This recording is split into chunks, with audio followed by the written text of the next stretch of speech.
Akadosh Boker or Bekiim Bahalacha 4, day 34. Siman Kafhei, Siman 25, page 89, Halacha Samach Zayin.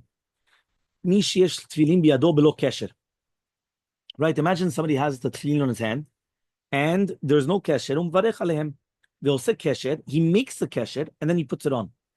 Shapiro lelo bracha shasat tchila, the bracha is going to help. Mishum shasiyat kesher hefsek, because it's not considered hefsek, but it's a tikkun mitzvah. ודומה להביאו, right, להביאו מלח שבין מקדם מוציא לאכילה. It's like כאילו that I'm telling you, bring the salt in between a motzi and doing that. That means even though I had to come and I had to make the kesher, right? You know, we're talking about the kesher of the tefillin, it's still going to be okay. ודווקא בדיעבד אם עשה כן אמרים, but that's דווקא בדיעבד, but לכתחילה don't do that, because that's קודם דקודם. You remember we spoke about קודם דקודם, זאת אומרת שאסור לך לברך קודם של קודם, כאילו לפני הלפני, right? כשאתה מברך עובר לעשייתן, it means that immediately you make the bracha before doing the mitzvah. But now that you make the bracha, do something else, and then you do the mitzvah. So here, if you made the bracha, and only now you're going to make the kesher of tefillin, and then you're going to put it on, it's too far in advance. So therefore, again, but diavad, it's going to be okay, but lechatchila, don't do that. Okay? Okay, next halacha.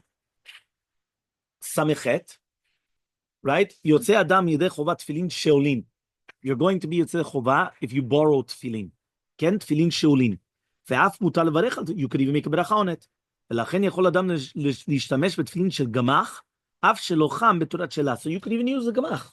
Here, Baruch Hashem, we have the zechut that Rabbi Rafael Alewi, right, he gave us tefillin of Rashi and Rabbeinu Tam. Yeah? So, right, so what do, it's a gemach. What does that mean? Somebody comes, they don't have, right? Well, many times we have more than that. We have to start getting even more and more. We have to take turns. Yeah? But the concept is you have a gemach, and you're allowed to come and take from the gemach, and you make a bracha. So he says, right, and you can make a bracha without any problem. However, though, before you're going to start, make sure you already come and you're moded the tefillin shel rosh. כי לפעמים הקשר קטן או גדול לפי מידת ראשו, ואם יתעצל לתקנו, על ידי זה לא יקם מצוות תפילין כדין, וגם יברך ברכה לבטלה.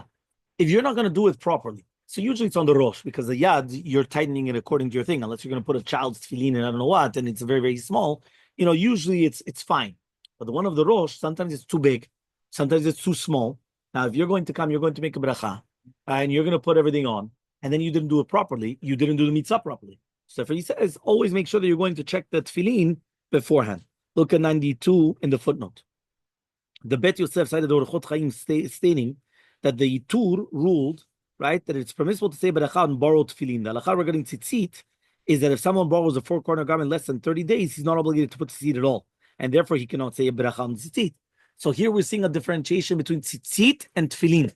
Tzitzit sheulin, you're not chayav to put on tzitzit on a four-corner garment which was borrowed, which is shaul. So therefore, it's not what? It's not going to be chayav in tzitzit. But by tefillin, you are. The sages instituted a rule that if someone borrows such a garment for more than 30 days, he does have to put on tzitzit, because if not, it looks like it's his own clothing. These rules are based upon the Torah's obligation to put on tzitzit. So he says, right, because it says kesutecha, on your kesut, and not on kesut shel acherim. The Achronim, in particular, the Shulchan Melachim, right, Landau, he comes and he cites the response of the Mahari Veil, right, Mahari Veil, that in order to fill the mitzvah, this is because Torah uses the word lachem. It has to be yours.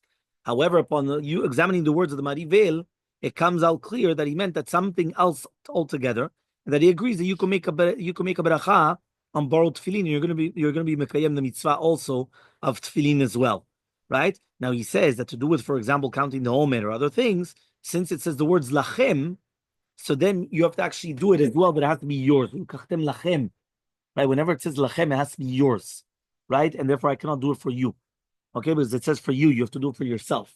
Right, so by lulav and etrog it says ulkachtem lachem by yom rishon pri yetzadar, kvot manim.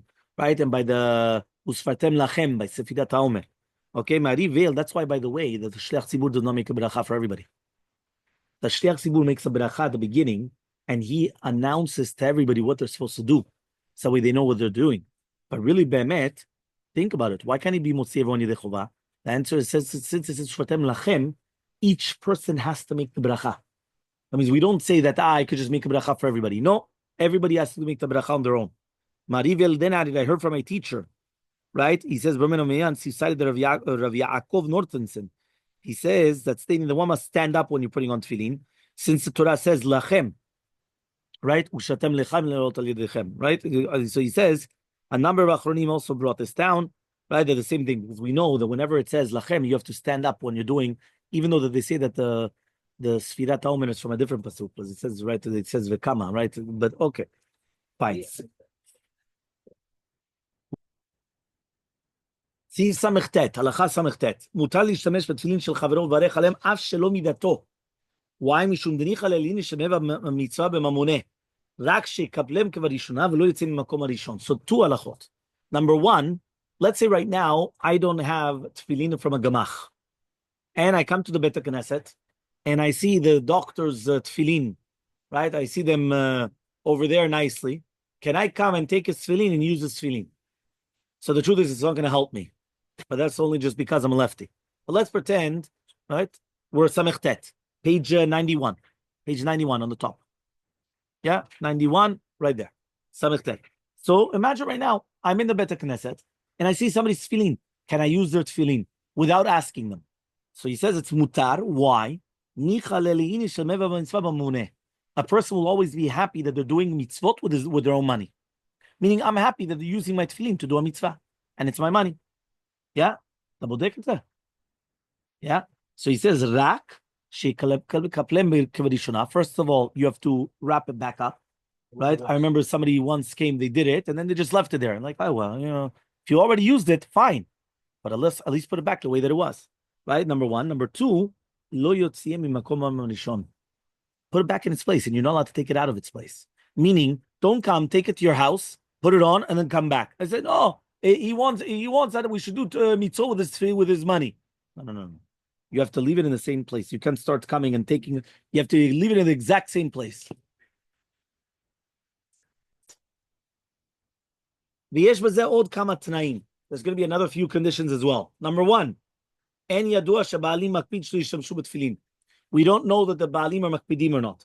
But if you know that they're makpidim, for example, he's an istinis, Asul lekachat, he's finicky. He's very, very peculiar, very particular. Asul lekachat, you're not allowed to take it. Why? If you know that this guy is very makpid, that very sensitive, very like his everything, so you're not allowed to do it. Why? Well, what are you doing exactly? That's number one. Number two, דווקא כשתפילין מונחים בבית הכנסת על המדף אחרי יוצא בזה, אבל אם מוצנעים בתוך תיבה או בתוך ארון נעול, ודאי שבאופן זה בעלים מקפידים. Says it's only if it's on the seats of the Bet Knesset, but let's say it's locked up in a cubby. Right? So then no, because that means it's makpid. It's locked up. It's not just stam efel sheziyeh. Number gimel. Davka kishabalim enem nitzaim sham kedei lishom. They're not there to ask them to shoot. Aval im mevalim. But if they're there, right? You're not allowed to take without a shoot because we're not going to be somech on a chazaka כשאתה יכול לברר בקל. זאת אומרת ככה, right? מרדכי פה. מותר לי עכשיו לבוא לקחת את הדלין להשתמש בהם? איווה, מרדכי פה, תשאל אותו. לא, אתה אומר, לא, יש לי חזקה. הפגנה חזקה. מרדכי הוא צדיק, הוא הכי שמח, מרדכי הצדיק, כן? הכי שמח לעשות חסד בממונו. No, but you're not going to be סומך on החזקה כשאתה יכול לברר בקלות. הוא פה, תשאל אותו. Right? He's here, ask him. Well, you're going to start asking, doing it without permission. Number four, השימוש בתפילין יהיה באקראי. It's only a one-off. בקביעות, it's תמיד אסור. Right? Imagine everything. The guy comes and he starts using your tefillin every single day. You're going to say, well, what's going on? Where's your tefillin? And he said, not every single day. Once in a while. Okay, Number five, דווקא כשברור לו שהתפילין לא יתקלקלו ויפסדו. They're not going to get ruined. שאם יש חשש שיפסדו, if they're going to get ruined, you're not allowed to take it without the baalim at all. Yeah? Okay. Last halacha, Ain. Page 92. בזמן הזה, nowadays, אנו רואים שרוב העולם מקפידים, the majority of people are מקפידים. And therefore, יש להימנע מלהשתמש בתפילין לחברו, ולא ידיעתו. Says Ben Ish Chai, you can't use it without permission. Why? The majority of people nowadays are מאוד מקפידים. Maybe once in a while they were מקפידים. Nowadays they're very, very מקפידים. וכבר הבאנו לאל דברי בח, we already brought down the בח, שמי שידו משגל לקנות תפילין, exactly, yeah, you're right. Yeah, 100%. Imagine right now you're going to take somebody else's tefillin, you're going to make their kesher bigger, right? And then they put it on the next day, it's big. You know how the guy's going to... Not only that, he just says nowadays people are much more makpidim. No. Listen to what he says here. He says here, the Ben Ish Chai declared that it is obvious that most people in his time do not want other people to use their talit and tefillin. Therefore, he ruled that one should not use it unless they get the permission, right? The express permission. Even if the synagogue trustee permits him to use it, unless the trustee assures him that he knows that the owner does not care, does not mind. In fact, the author confessed, he realized that he personally would not have rather people use his tefillin. The Ben Ish Chai would prefer that they wouldn't use his tefillin. So the man, we're not talking about that. You're going to say, no, I'm a big tzaddik. I let everybody. Ben Ish Chai himself was saying, I don't want people using my tefillin. So the Elmaleh stated, since the tefillin straps are placed directly on the person's skin, it's obvious that many people shun any contact with another person's respiration for fear of contracting illnesses. There's basis to rule that if you're to borrow someone's talit without express permission, certainly not to borrow the tefillin, right? It's going contact with the skin. Yeah, 100%. And in fact, even after asking the owner for permission, it's still forbidden if it is known that the owner is sensitive, since he's likely they agreed only because he's ashamed to refuse. That's another important halacha. Let's say I know you're makpid, and I come to you and I ask you, it's still asur. Why? The only reason why you agreed was because you're ashamed of telling me no. But really, באמת, I know that you're makpid. תיקח את זה ממישהו שאתה ברור שהוא לא מקפיד. אני יודע, או אתה יודע שאני מקפיד. ואז אתה שואל אותי. עצם זה שאני אומר שאני מוותר, זה לא אומר, it doesn't mean that I really want it. It's just that... ראית את הרב, שתיכם בבית מלון. ונתקעת בלי התפילין שלך, או לא יודע בית מלון. So he says here, even why? Because if he's ashamed, he's sensitive. He's not going to lend it out. But the thing is over here, he's just ashamed to say no. So it's not really be'emet permission. If it added that we have the privilege of fulfilling the mitzvah with tefillin because of Avraham Avinu, right? He says the Midrash teaches us that Avraham Avinu told the Melech Sodom, "Im michut ve'atzroch nal." What does that mean? I'm not even going to take a shoelace from your property, because he knew that all the property of Sodom was actually stolen from other people. So he didn't want to take everything from Sodom because it was already stolen. So he says, because of that, we have two mitzvot: the mitzvah tzitzit, which is the string, and the mitzvah tefillin, which is the leather shoelace. This being the case, how could anyone dare come and steal in order to do the mitzvah of tefillin? Meaning, if we were zochet to the mitzvah of tefillin only because Avraham Avinu did not take stolen property, even though technically it was his, he wanted in the booty. He wanted, but he didn't want because it was probably stolen. So then, kavachomer, we cannot steal to be mekayem the mitzvah of tefillin that we got because of that. So therefore, a person has to be careful. So he's one more time. Avraham Avinu, he went out to war, correct? When he went out to war, he won the war. The rules are when you go out to war and you win, all the spoils, labutim, how do you say it? Labutim, labutan belongs to you. Why? You won. If you right now you go and you win, it's yours. Now, it was taken from me. Doesn't matter. You went to war, you won it, it's yours, right? I did say finders, keepers, losers, weavers. Yeah, that's it. You went to war, you put yourself in danger. It's yours. Avraham Avinu went out to war. He won. He comes and he tells Melech Sodom, I'm not going to take nothing.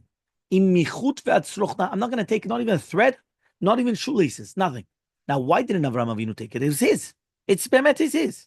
So the Torah says because he didn't want that people are going to say that Kilu Avraham Avinu became rich because of Sodom Kilu, and it wasn't Sodom. He wanted fair and square, but he didn't want people to say it. Well, but the Midrash says the reason why he didn't want to take it is because Sodom used to steal everything. So anything that he's going to take is stolen. He didn't want to benefit from stolen things. Says HaKadosh Baruch Hu, you didn't want to benefit from something stolen. I'm going to give you two mitzvot. The chut is the chut tzitzit. From now on, you're going to get the mitzvah of tzitzit. And the sroch nal, the shoelace, which is made out of leather, I'm going to give you mitzvah tefillin, which is made out of leather. So what happens? He comes and he says, I'm going to give you tzitzit and tefillin. So says what the Elmaleh is saying, if we were zocheh through Avraham Avinu to get the mitzvah of tefillin only because he didn't want to steal, right? So how are you going to steal to be mekayem the mitzvah? It doesn't make sense. That's what he says.